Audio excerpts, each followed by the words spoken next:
I'm kicking it off. That was the direction for my co-host Brian. This is Kevin.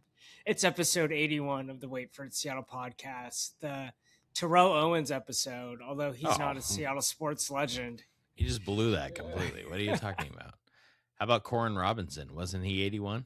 Yeah, he was also a young buck, very stood out early on in his career as a Seahawk, and then kind of flamed out. Now, not as well as our boy Jackson Smith and Jigba, who's in is it well, how second about year? How about the Golden Tate episode then? Okay, all right, the Fail Mary episode. Who do you think had better value in their career, Corin Robinson or Golden Tate?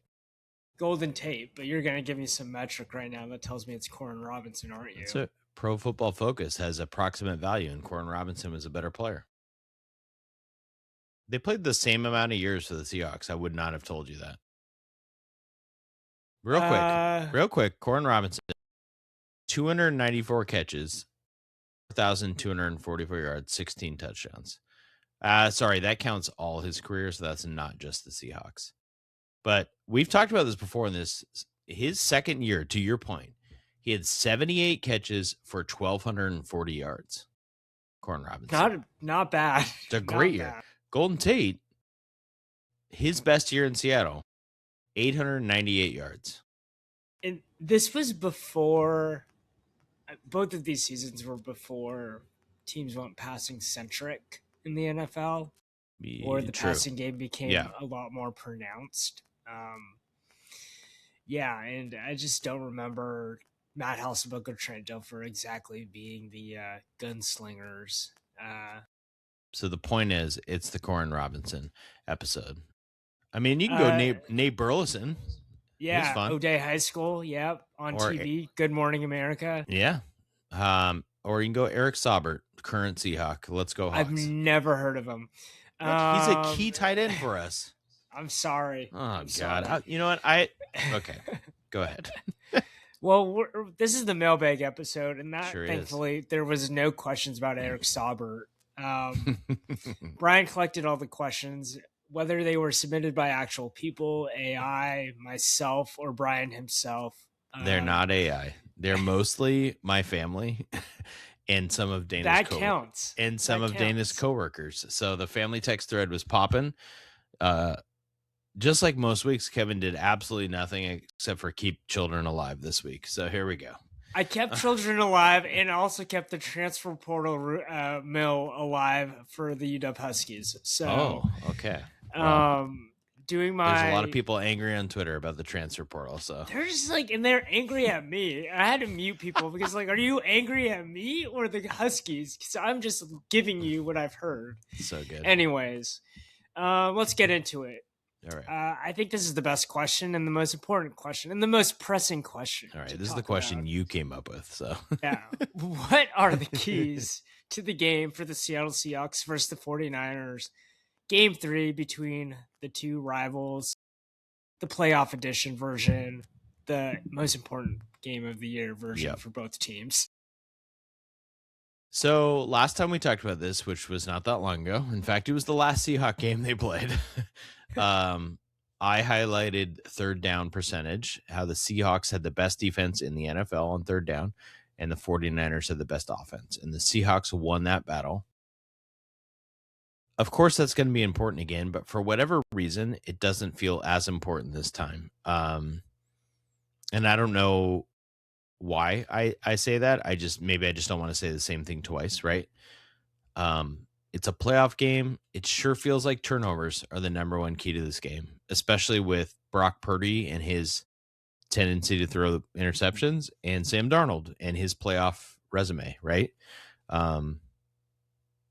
It feels like turnovers are going to be huge in a game that'll be highly contested. I would say the second key is yards per rush for both teams. Right. Last time the Seahawks pretty much dominated Christian McCaffrey. He also did not have a good game against the Philadelphia Eagles.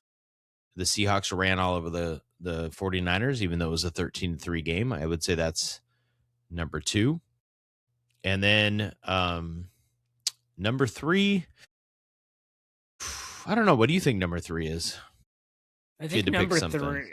Yeah, I think it's just the Seahawks starting off, Mm, right? And I think that's like kind of like a cop out key to the game. You always see this like, yeah, oh, yeah, like get off to a hot start. But I do think that's more that can be more pronounced here when the Niners are obviously coming off of like a yeah.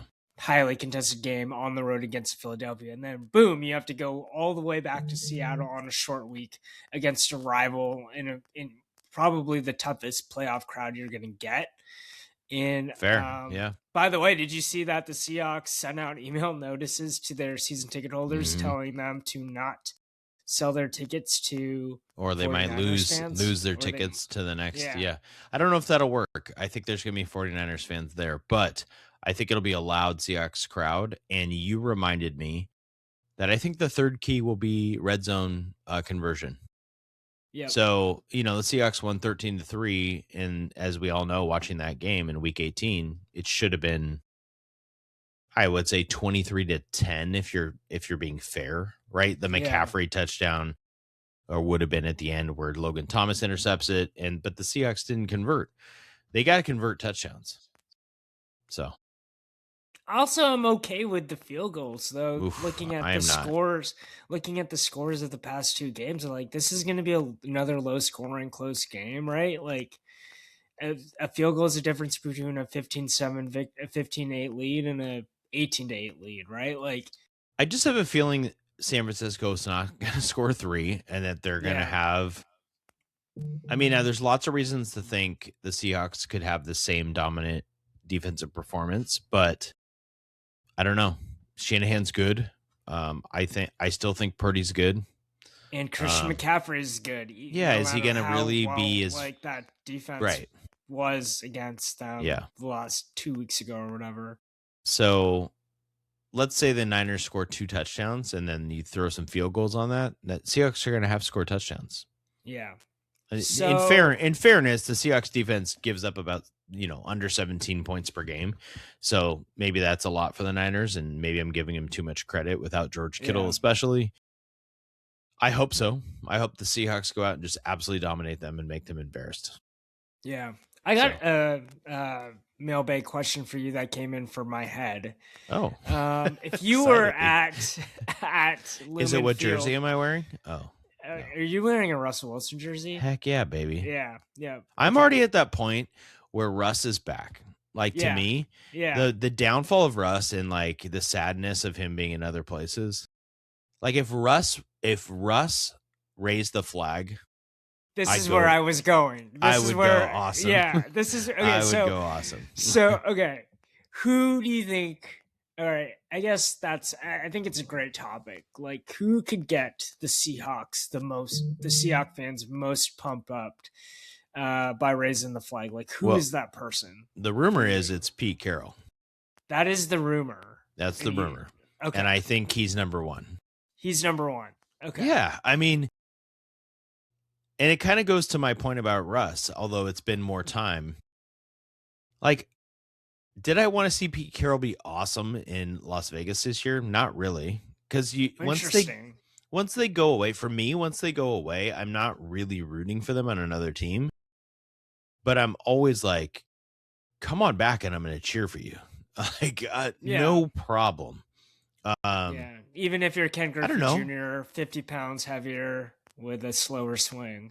Yeah, people forget. We've talked about this before on this podcast. Griffey demanded a trade out of here. Yeah. Randy Johnson demanded a trade out of here. Ichiro would not stop playing baseball. The only guy who is still a villain to so many people, which is so not fair, and it's just his personality, is A-Rod.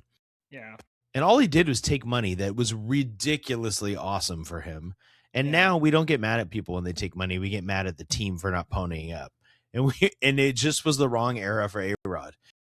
Like, if you compare Griffey, who we loved, I grew up loving Griffey, and he demanded a trade. And we were like, well, it's his hometown. All A-Rod did was say, they're going to pay me $262 million. But we looked at it. I love how open he is about it now. Yeah, it's a different era. It's a different era. I think to that point, Russ did not end well here, right? Yeah. His teammates threw him under the bus afterwards. And I think if he raised the flag on Saturday, people would go bananas. Pete Carroll. Don't you? No, Yeah. I'm saying Russ. But Pete Carroll, there's not the same animosity with Pete Carroll. Go bananas in a positive way? Yes. I still think you can find Seahawks fans, and go ahead, look at our comments on some of our reels about Russell Wilson. But like, I still think some people I don't know. like You him. get him in the stadium raising the flag. You got a Coors Light in you. Like, I don't know. Yeah. But I think you know Pete who Carroll's, beats that? You know Pete who Carroll's beats the number Russell one. Wilson? Tell me. Who beats Russell Wilson, possibly beats Pete Carroll? It's Marshawn Lynch. That's a good point. Marshawn Lynch, man. You're right. Dude stumps for the Seahawks, right? Like, Marshawn's stumps number for one. the Seahawks, You're right? And Marshawn's number one. And maybe Sherman, right? Maybe Sherman is number two. No. I think Carroll's above Sherman. Sherman pissed some people off, and he went to the Niners, and this whole thing, like, I don't know. Pete Carroll brought us a Super Bowl, Kev. Like, what else? We don't have any. I'm gonna script it out for you, all right? If I'm the producer of the Seahawks pregame show, right? I'm showing a highlight film of the Super Bowl season, and then it's the NFC Championship game, and then they're gonna do the 12th man. They're introducing the 12th man flag raiser, and then they're gonna show the end of that game where he tips it, and then they're gonna have the interview, and then there's Richard Sherman, right? Now that I say it out loud, I'm like, Marshawn Lynch might be better. No, you know what? I didn't really consider, Kev, the Niner aspect. If they showed Sherman with the tip and then played the interview where he said, "Don't try me with a sorry receiver like Crabtree," I mean, that's pretty good. That's pretty good. What if Pete Carroll hands the ball to Lynch instead of throwing, and then he goes and raises the flag? And so it's like like a full circle moment for, like, I should have handed him the ball, and there he hands him the ball. That would be good. This is kind of like the Mariners' first pitch thing. Like, they had Felix come out, right? When Felix came in 2022. You were crying. You had to be crying. Of course. And my son Lincoln, not my son Felix. My son Lincoln, who did not like baseball at the time, really was he was like, "That's the coolest thing I've ever seen." When he came amazing. Out. It was very It's amazing. Saturday night, Kev, I will tell you what, Saturday during the day, I have a work thing the entire day, and I was so nervous for the game because I'm going to be with high school students, and I'm like, I can't really get out. There's no way to get out of it, and now I can watch the game. I mean, it was close to where I was not going to be able to watch this game. I mean, it's the classic. Aren't the high school students in the same mindset? Like, it would have been real. It would have been a tough mock trial jamboree. Let's just say for some kids, they would have not been very focused. So it's a good thing for all. It's at 5 p.m. Yeah, good stuff. Good stuff. All right, I'm glad that my question to you. This comes mostly from a combo of my wife and my cousin. How does the Damon Williams saga impact his ability to be a leader in the locker room? Yeah, that's a great point. Even before this, Damon Williams didn't seem like the alpha leader of the Husky football team. And I think some of that's just he was a sophomore last season. And I think that's probably why they didn't win a bunch of games last year, that plus his actual play in the big games. But I mean, I'm bearing the lead here. I mean, the dude said, "I'm going to leave the team," right? Did it. Horrific this is timing. Since we last podcasted, by the way. Yeah. And I'm not going to retread the story. Like, just for context, Damon Williams said he was going to enter the portal. Did it during Mia Hammett's memorial. Posted an Instagram story, called Jed Fish like a little before that. Then everyone's up in arms. Husky Nation just basically turned on him. He's dead to us. Yeah. He's dead to us. People saying that there's no way he's coming back. He wasn't good anyway. Yeah. They went the whole thing. All the stuff. And then in the pregame show, Pete Thamel of the first semifinal game comes out and basically says, like, he's about to return to the team.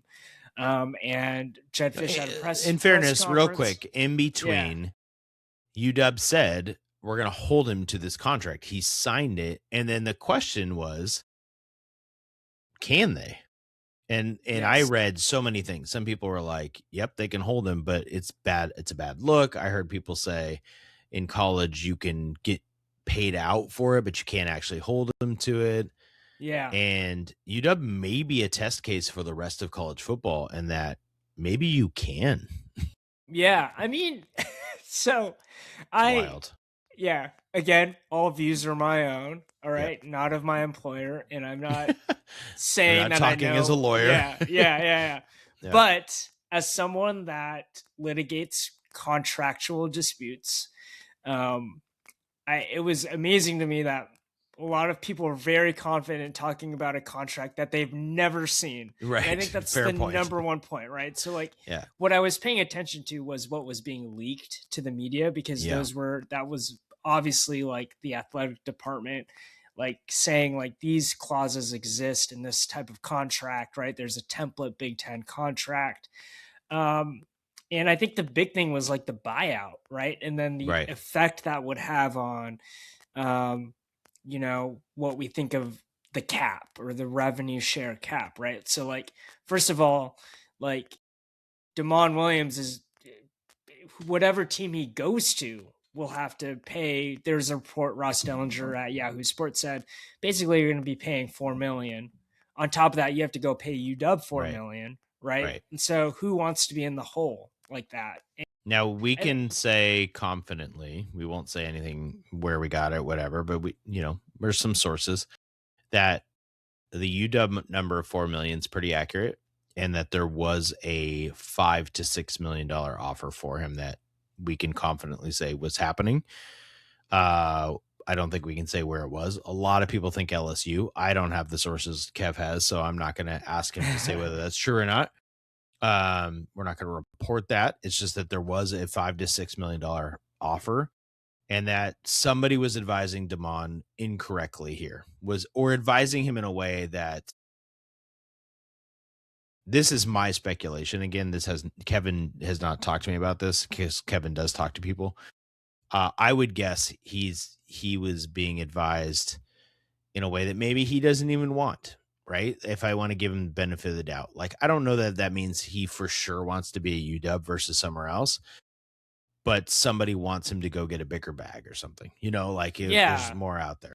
I mean, I think anyone can just track what are the crumbs. Like his agent lets him go last week, before that Thursday morning before he announces his return. So obviously, his agent, who he also shares with Jed Fish, was totally in the dark. Right? They signed this contract, and then uh, something's happening right outside of the agent, UW, him, and all that communication. Like there's some backdoor communication happening. I was listening to John Wilner, who's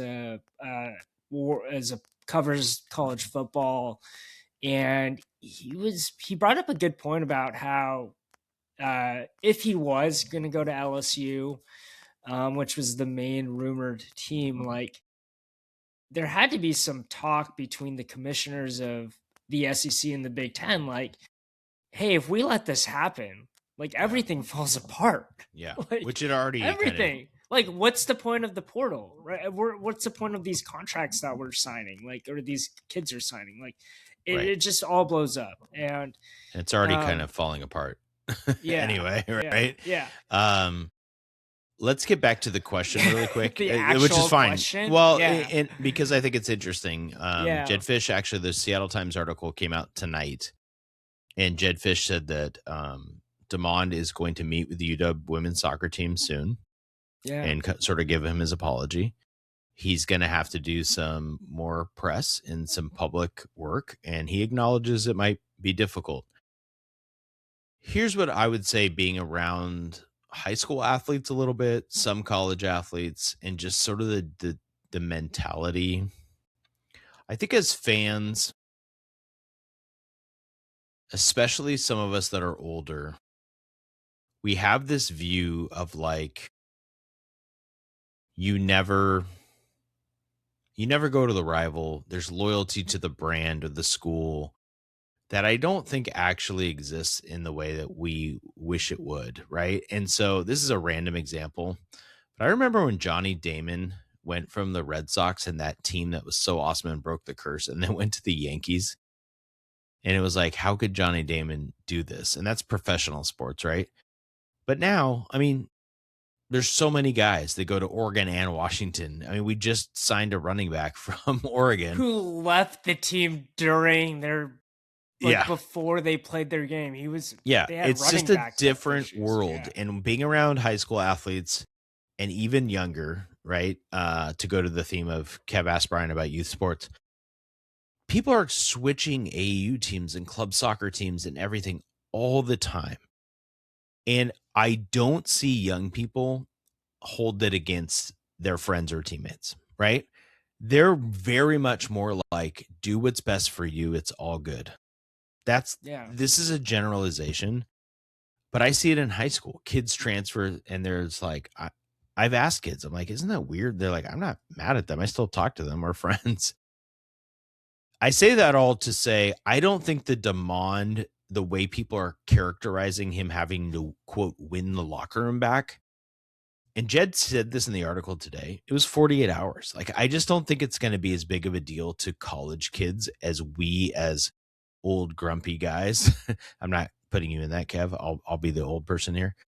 My generation of sports fans think it is. And that's a lot of Twitter and X, is people who think there's no way he'll win it back. Like, I think it'll be funny because those same people follow the same players, and those same players are like, good luck, like rooting for you. Exactly. Right? That's what I mean. Yeah. Even after he did it in the most insane way, like didn't even tell the team before. Right. People were still wishing him the best. And I'm on the exact same page on you. It's kind of like all the players are on the same team. And the more this sport becomes professionalized, the more college sports becomes professionalized, it's going to be like the NFL. Like in the offseason, these dudes are friends. Like, now it's great to have this fiction, right? Like, who was the defensive lineman or the Seahawks player that said, I hate the 49ers or something? Nwosu. Like and everyone's like, oh, look at the rivalry. He's like, no, we're friends. Him and Fred Warner are friends. Yeah. I mean, like Cooper Kupp's on the Seahawks. The Rams dap him up after the game. They're fine. He's very happy to see them.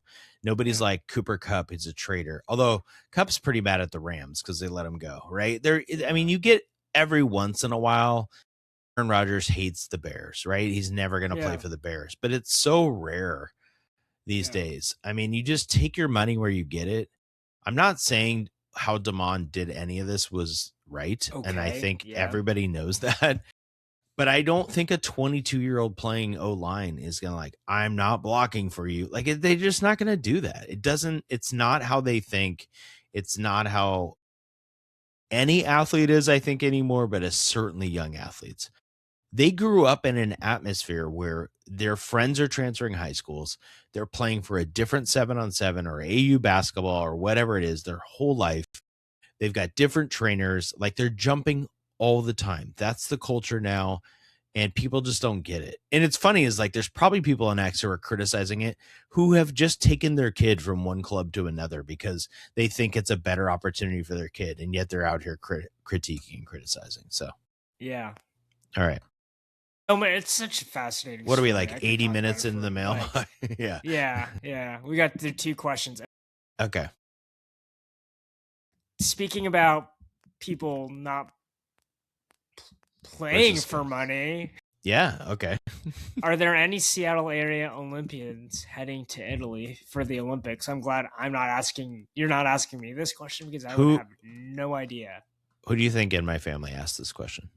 Dana, for sure. 100%. Yes. Yeah. My wife loves the Olympics, winter or summer. I'm big summer over winter, but I get into it. It's February. It's a weeknight. The problem in the Winter Olympics, just to get a little preface, is like, okay, Winter Olympics are on. I'm like, well, there's also a great college basketball game on, Dana. Can we switch to that? Nope. Winter Olympics all the time. Anyway, there's a couple Kraken players going. That doesn't really count. We don't know everyone who's going yet for a couple reasons. That news cycle hasn't really started yet of all the stories of the fun human nature stuff. And they're having and qualifying, right? Like ice Yeah. skating is still going. However, I have one answer for Dana and anyone else interested. There are 2 curlers, Luke Violet and Ben Richardson. They both compete for the Granite Curling Club of Seattle, and they are going to the Olympics. So curling. Let's get them on the pod next week. Oh my God, that would be incredible. Curling is one of the best parts of the Winter Olympics, to be honest, because not only is curling kind of fascinating to watch in a way, like, have you ever done the game where you do this screensaver when the box has to hit the corner perfectly? Do you know what I'm talking about? The DVD screen. Yeah, the DVD screen thing that they do at like Mariners game and stuff. I feel like that's curling, sort of. You're like sweeping the thing and you're trying to get it there. And then the other part about curling everyone loves is it's the number one sport where you go, I think I could go to the Olympics. I think I could do it. And Ben and Luke are going to do it for all of us in Seattle. So I wish I had more information about Ben and Luke. I'm sure King 5 or wherever I'm assuming King 5 is hosting the Olympics because I think NBC has them. I'm sure we'll get a story by Paul Sylvie or somebody. Is he still? Yeah, he's still you'll working? like this. I didn't share this with you. I got a DM from a King 5 reporter asking me about the Damon Williams situation. That's amazing. But it was in purgatory because they don't follow me and I don't follow them. And I opened up my inbox to all these DMs. But I missed my chance for King 5 stardom. It would have been big. Just FYI, Luke Violet, I do have some info real quick. Went to Edmonds College. He's from Edmonds. Nice. So shout out to Edmonds College. Ben Richardson. Oh, there's a lot of Ben Richardsons. Hold on. I got to preface this with curling because there's a lot of Bens. He's actually from Miami, so he kind of cheats, but he's living in Issaquah. And I'm trying to give you some school information for him. Nah. His parents were musicians in Miami, and his grandmother was from Canada and was like, you should curl. Yeah. He's on social media as Curling Cello Guy because he also plays the cello. So here we go, Olympics. I am ready for all of these stories. This is going to be incredible. Wait. I cannot wait to clip this. By the way, pods are going to be amazing. By the way, we had I wanted to issue a correction.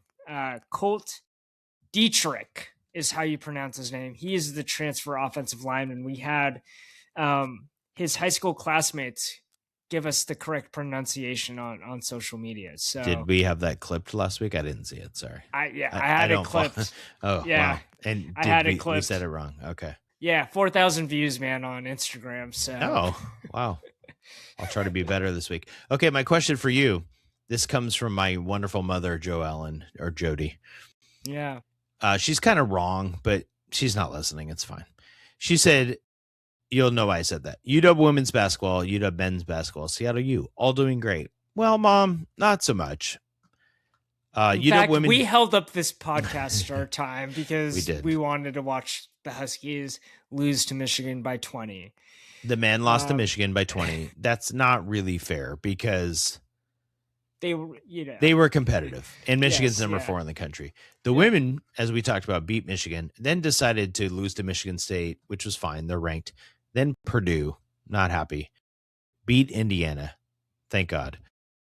So the women are in the mix for the tournament. The men are not. Seattle U is doing great. So I'll give her 2 out of 3. Anyway, will the transfer portal affect them eventually? What do you think, Kev? I would highlight Seattle U because I think a lot of mid-majors are on this or have this issue. Your best player, if they have any eligibility remaining, is going to get poached. And maybe it's not even your best player. For example, Santa Clara had a 7-footer last year.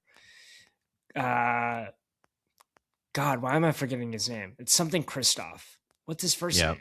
Yeah, I don't know. They lost like 3 good players last year. He's playing for Ohio State. Yeah. Who the Huskies just played. And I was like, I watched this dude all year last. Christoph Tilley.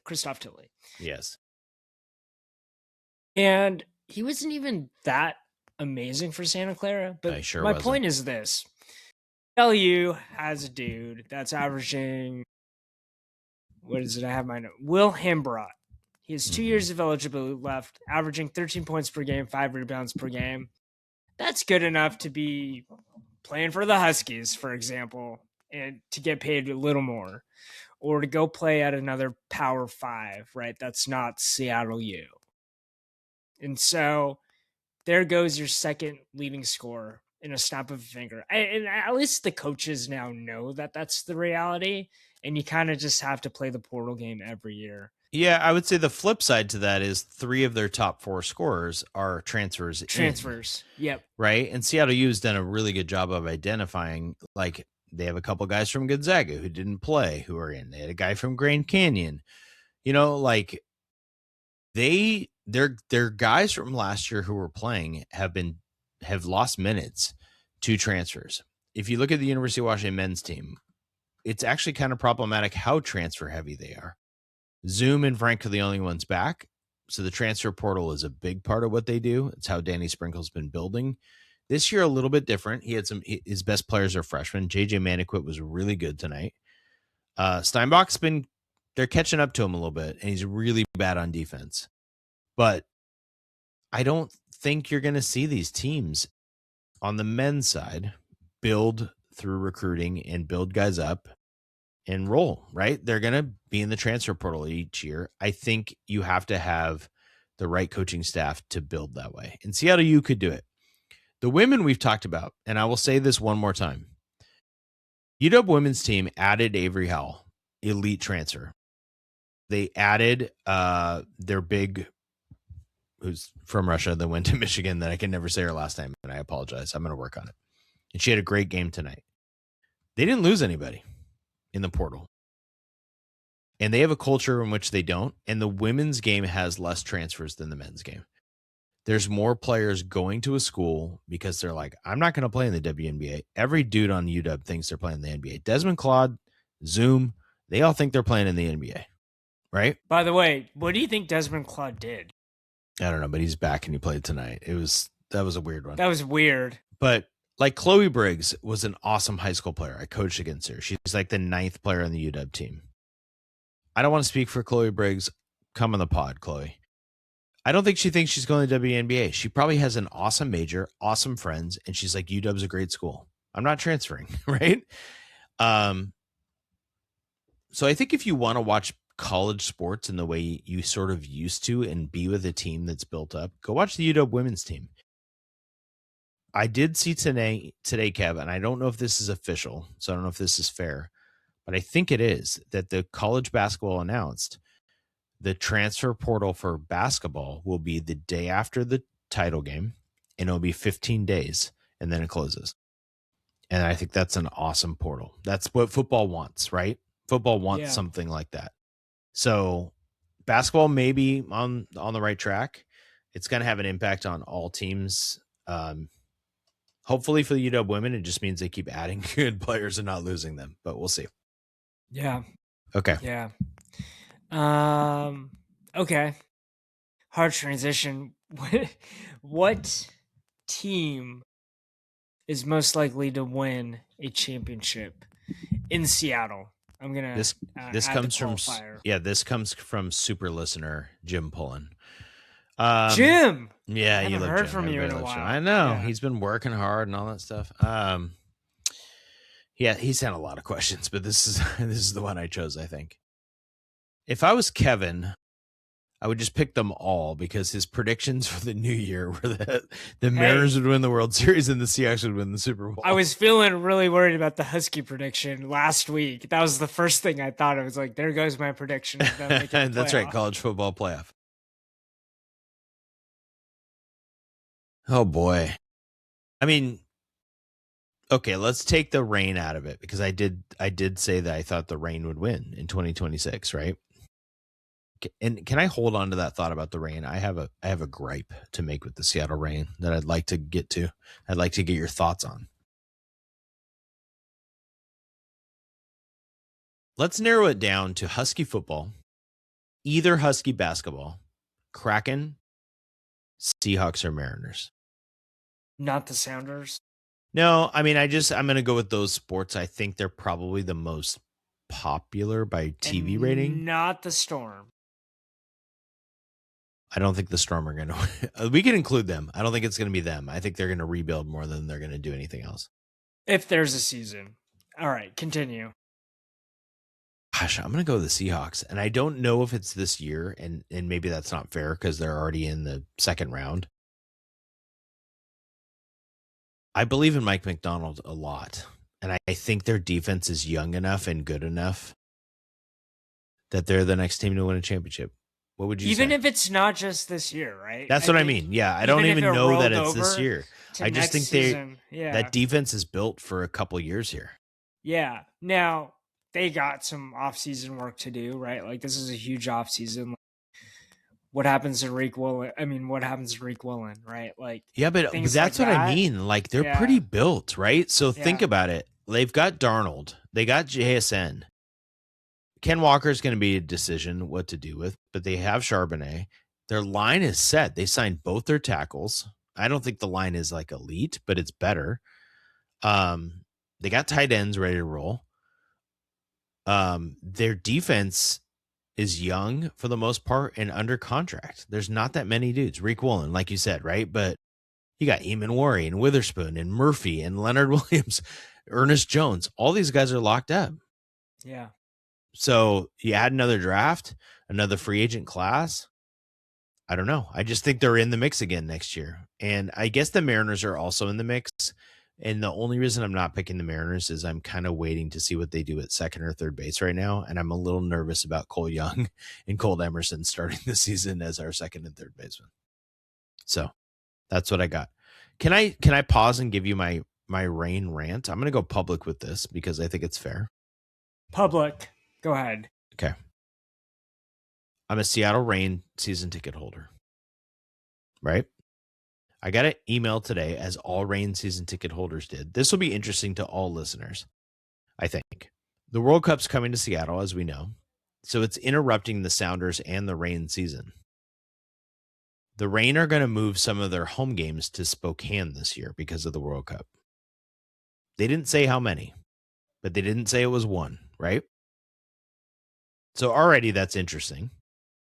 In the email, it said, we would have access to first rights to buy tickets, which means the tickets in Spokane, if I wanted to go, are not included in my ticket plan, even though it's a regular season home game that they would have already had. My tickets for this year cost more than my tickets in 2025 by about $100, but they didn't go down in price. So I'm paying the same, if not more, for less home games. How does that make sense? I empathize with you, and sorry. I don't feel like you do in that tone. No. I empathize with you, and here's why. Santa Clara basketball tickets. I'm in the same seats. Seatbacks, second level, great view, right at half court. Right? Last year, before every home game, I got the pregame buffet and nice. A pregame talk by one of the assistant coaches and parking provided. Yeah. All within the price for the tickets and then the required donation at the school, right? They hustle me, they call me, gonna re-up your tickets, da-da-da-da-da-da. I said, yes, give me the same seats. And then I was like, well, how about the parking? How about the free meal that you gave me before every home game to entice me to watch Santa Clara versus LMU, for example. LMU, which they played last week. LMU got blasted by like 40 points. No, you need to pay $500 more for these benefits that you had last year. So like very similar. Again, great point. More money with less things. Isn't that just like they just hustle us, man? So I emailed my ticket rep immediately and they were very nice. I won't say who they are or anything like that. And they said, let's have a conversation after the next 2 weeks when the news comes out about the things that can happen for season ticket holders. So I'll give it a little pause to say, like, we'll see what that is. But that wording makes me feel like, oh, don't worry. We're going to have a friendly with a team from Sweden you've never heard of in the middle of July. But it won't actually be at Lumen because of the World Cup. It'll be at Starfire, and you'll probably have to pay for parking in Starfire.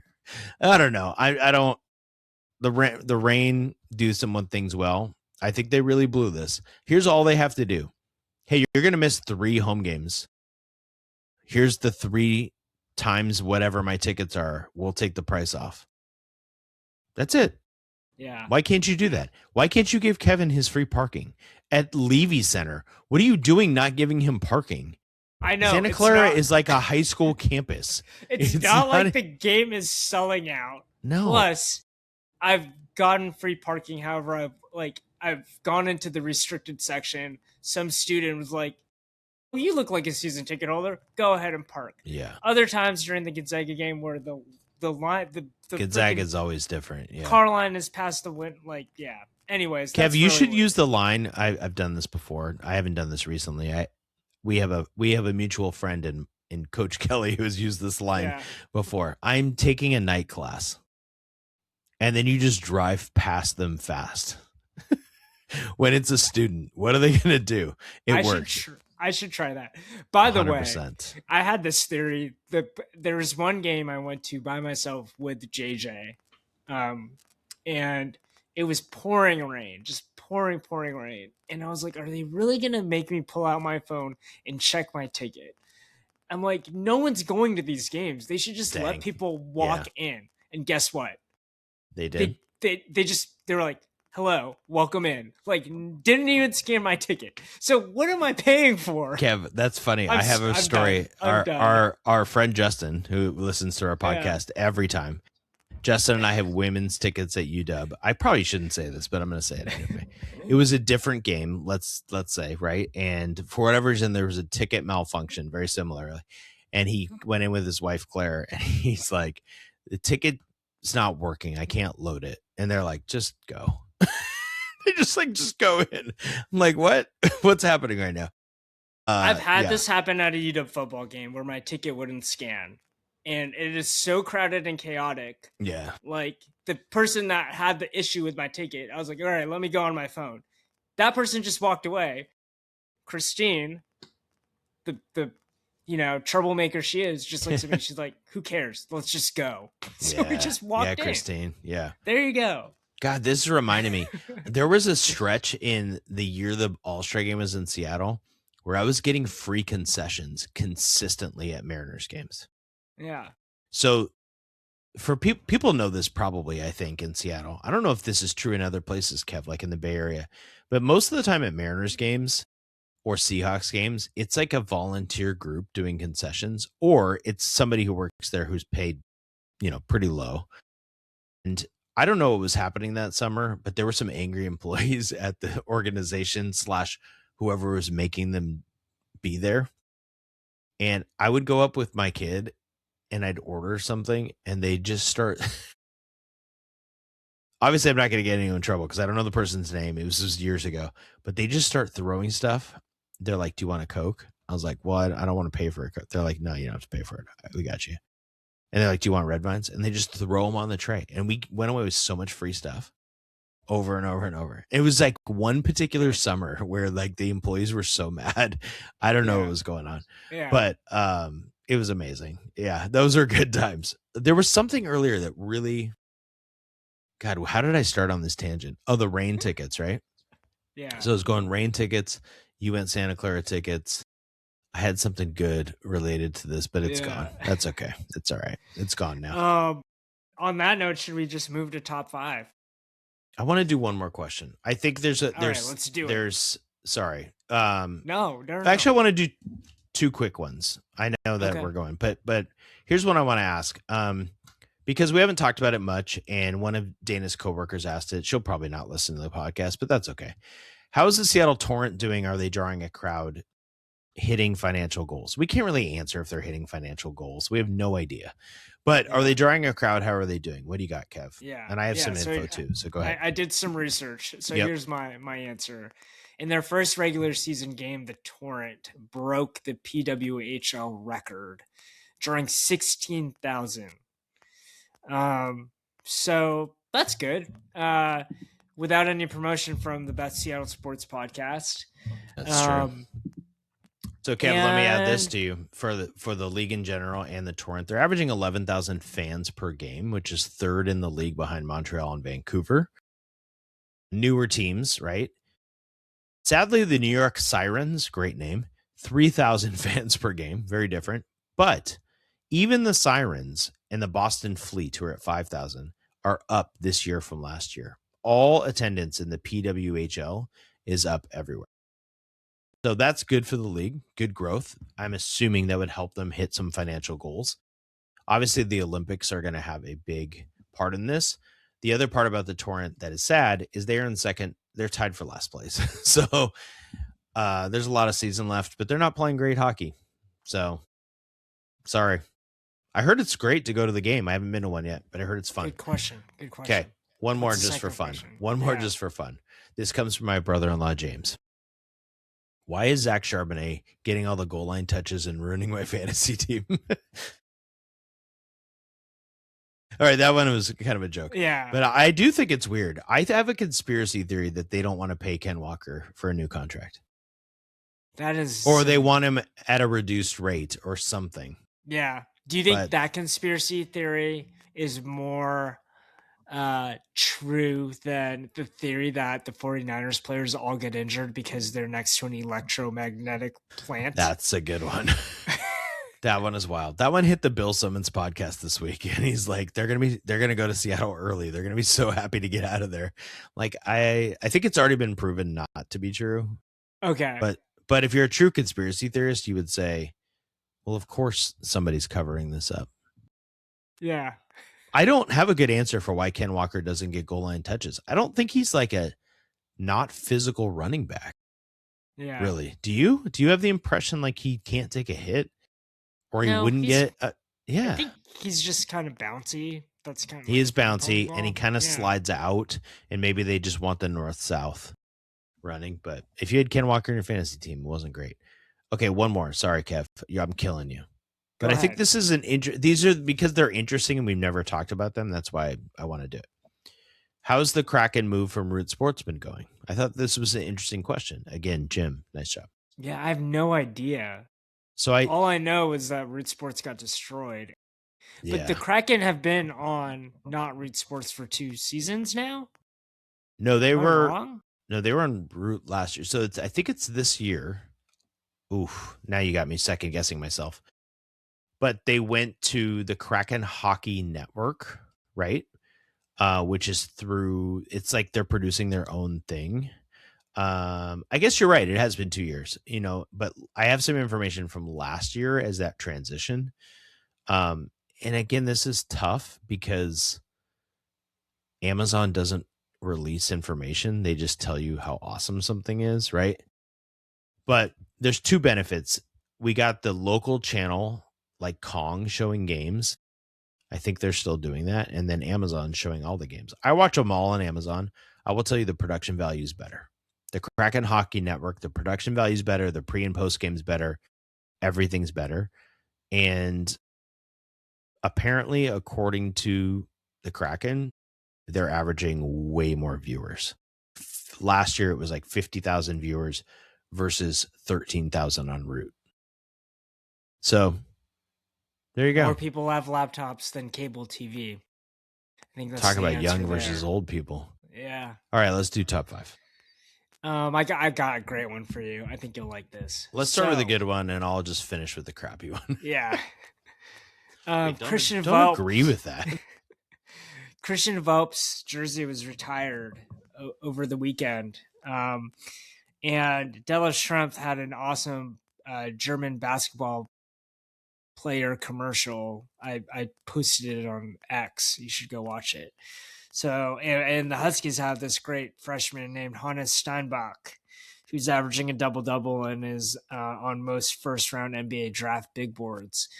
So my top 5 is the top 5 NBA players born in Germany, total points in NBA history.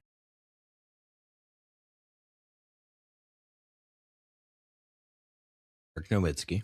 Number 1, 31,000 over 31,000 points. That is by far like the most. Yeah, this is gonna be hard. Next person has 15,000. Would I know all of them? I will give you a hint. This next person was played from 1981 to 1993. He has a cool name. We can put a pin in on that. The other person I've already named. Yeah, I was gonna say Detlef Schrempf's in the top. Detlef Schrempf's number 3. Okay. So there's somebody above Detlef, below Dirk, that I should definitely know, who was born in Germany. Yeah, let me give you. Okay, how about can you give me teams? I feel like that's where I'll do better. Played for the. He played 2-time All-Star. He played for the Nuggets, the Trailblazers, the Knicks, and the Clippers. 1981 to 1993. I should know it, shouldn't I? 2-time All-Star for the Nuggets. Man. We'll put a pin on. You want to put a pin on it, and then I'll give you. We can talk about number 4, number 5. Give me hints for the 4 and 5. Okay, number 4 is kind of tricky, but he has been in the news lately because of his sons. Sons. Yeah, I might have not known he was born in Germany unless I was on Basketball Reference. Boy. So this one's pretty good. Tell me his teams. He played for. In years. Tell me teams in years. Yeah. Those are fair hints. Yeah. He played from, let's see here, 2002 to 2015. He played for the Cavs, the Jazz, the Bulls, and the Lakers. I mostly think of him as a Bulls player, but also he had a good run with the Jazz. Damn. And he has 2 sons that play college basketball right now. Oh, Carlos Boozer. Yep. Yeah. He's number. I think he's an Army. I think so. Germany sometimes. I think his dad was stationed. Yeah, in the military over there. Yeah. Okay, so number 2 is a Nuggets 2-time All-Star, 81 to 93. Michael Adams.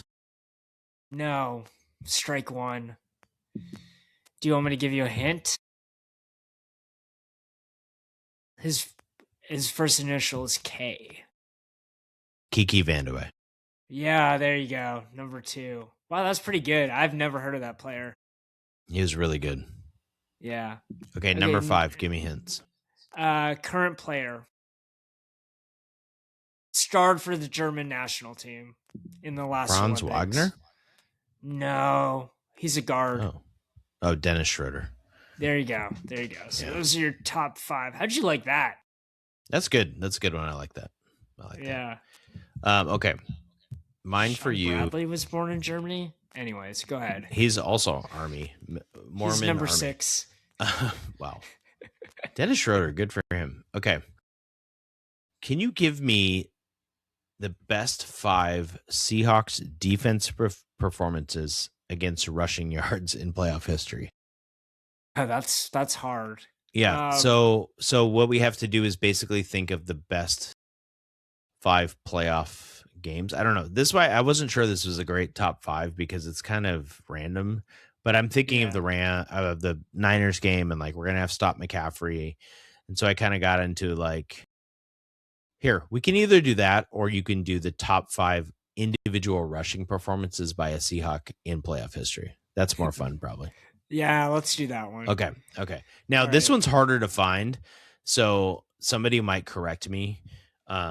But I think because AI gives me the answer, but you never know, right? So I got to pull it up again. But it seemed right from looking at some other sources. So I'm going to go with it. And then people can just don't clip it, Kev, because then everyone's going to crush me. I feel like Marshawn Lynch had a game in 2015. Yeah, I'm pulling it up again. Marshawn Lynch is in the top 5, yes. Yeah. Yes. And then Sean Alexander had to have a 100-yard game in the Sean 2005 Alexander run. is also in the top 5. By the way, when I just did it on ChatGPT, it gave me 5 Marshawn Lynch games. That is not correct. There's a different version of this for sure, but I just have to find it again. Go ahead. I know those 2 are in there. Okay, and then there's probably a who was the dude before Ken Walker? I don't know the name of the dude before Ken Walker. He has a name. Just like He the does. average running back that Russell wasn't handing the ball off to. And then he got injured. He's not in there, so I'll give it to you. Chris Carson is not the answer you're looking for. Yes. Okay. Sorry, Chris Carson. Stat Muse, who's hit or miss, has Marshawn with 3 of the top 5 and Sean Alexander in the NFC Championship in 2006 is the 5th. Marshawn actually has the 6th as well. Is so it you already this guy before the 2000s? So the big question here, Kev, is who's number 1? Who's number 1? Yeah.